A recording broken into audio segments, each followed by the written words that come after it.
Noun जो एक parts of speech का ही एक पार्ट है। जिस प्रकार से हमारे पार्ट्स ऑफ बॉडी में अलग अलग अंग है और अलग अलग अंग का यानी अलग अलग पार्ट्स का अलग अलग उसका फंक्शन है, वर्क है, उसी प्रकार से ग्रामर की भाषा में ये नाउन यानी पार्ट्स ऑफ स्पीच का प्रत्येक शब्द, चाहे नाउन से लेकर इंटरजेक्शन तक की बात किया जाए तो प्रत्येक शब्द का अपना अपना काम है, अलग अलग फंक्शन है। आज के पॉइंट में देखेंगे ओरिजिन ऑफ नाउन यानी नाउन का उत्पत्ति कैसे होता है, यानी नाउन का सृजन कैसे होता है। तो नाउन का सृजन दो माध्यम से होता है। एक होता है बाय नेचर यानी प्रकृति के स्वरूप से नाउन का सृजन होता है।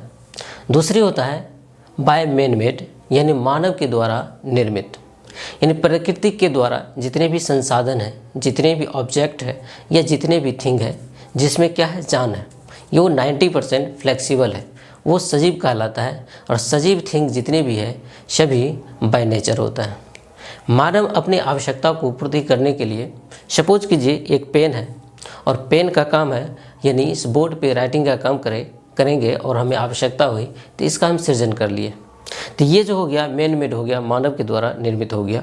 तो एक तो नाउन का सृजन में यानी नेचर ने अपना भूमिका निभाया यानी बाय नेचर, जिसमें हम छोटी सी यानी इंसेक्ट से लेकर के ब्लू व्हेल तक की बात कर सकते हैं जो कि बाय नेचर होता है।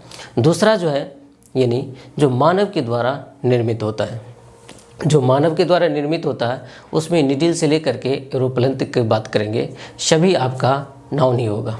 लेकिन ये मानव के द्वारा निर्मित नाउन और नेचर यानी बाय नेचर निर्मित नाउन, आखिर ये कौन सा नाउन होगा।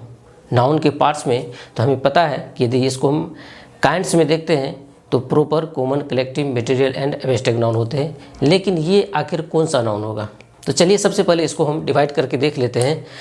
थिंग का मतलब होता है ऑब्जेक्ट, और ऑब्जेक्ट जो होते हैं वो नाउन ही होते हैं। थिंग में आपका लिविंग थिंग भी आ सकता है और नॉन लिविंग थिंग भी आ सकता है। तो जिसमें पहले देखेंगे थिंग, इस थिंग को दो कैटेगरी में डिवाइड करेंगे, जिसमें पहला हो जाएगा आपका लिविंग थिंग और दूसरा होगा नॉन लिविंग थिंग।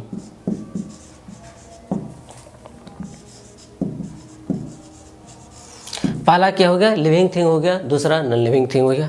अभी हम बात किए कि नाउन का सृजन जो है यानी दो माध्यम से हुआ है,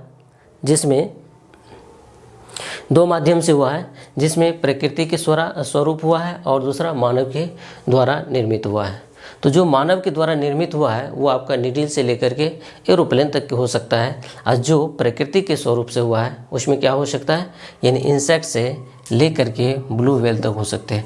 यानी इसमें नाउन जो होगा इंसेक्ट से लेकर यानी ब्लू व्हेल तक होगी, ब्लू व्हेल तक की बात होगी। लेकिन नॉन लिविंग की बात करें तो नॉन लिविंग में आपका यानी निडिल से लेकर के